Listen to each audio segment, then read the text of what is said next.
बिस्मिल्लाहिर्रहमानिर्रहीम। शुरू करता हूँ अल्लाह के पाक नाम से जो बहुत बड़ा मेहरबान नहायत रहने वाला है। दोस्तों, बहनों, भाइयों, बुजुर्गों, अस्सलाम वालेकुम वरहमतुल्लाहि वबरकातुहू।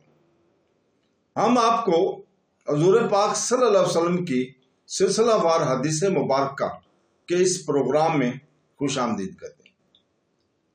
और यह हदीस मुबारक का सफर हमने सही बुखारी से शुरू किया हुआ है, जिसको उम्मत मुसलमान ने कुरान पाक के बाद सबसे मोतबर किताब करार दिया था।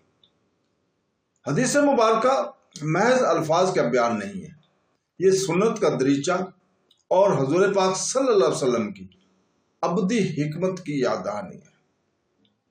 तो आइए आज हम आपको सही बुखारी की हदीस नंबर 65 को बयान करते हैं, आप सुने।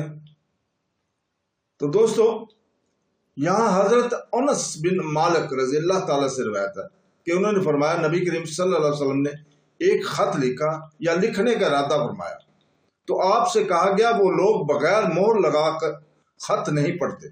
तब आपने चांदी की एक अंगूठी बनवाई जिस पर मोहम्मद रसूलुल्लाह के अल्फाज कुंदा थे।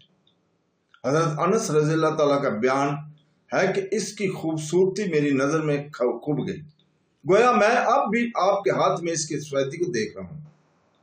शुबा कहते हैं, मैंने कतादा से पूछा, इस पर मोहम्मद रसूलुल्लाह के अल्फाज कुंदा थे, ये अल्फाज किसके बयान करते हैं? उन्होंने कहा, हजरत अनस रज़ी अल्लाह ताला के।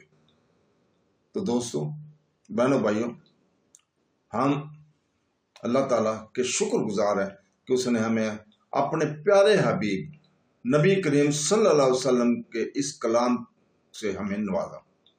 और आज हम कल तक के लिए इजाजत चाहते हैं आपसे। कल इंशाअल्लाह ताला हम 66 नंबर हदीस सही बुखारी की आपके सामने इसी वक्त बयान करेंगे। तो हम अल्लाह ताला के शुक्रगुजार हैं कि उसने हमें अपने प्यारे हबीब सल्लल्लाहु अलैहि वसल्लम के कलाम से नवाजा।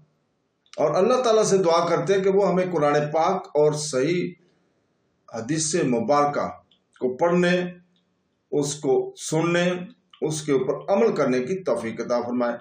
आमीन सुम आमीन। अल्लाह हाफ़िज़।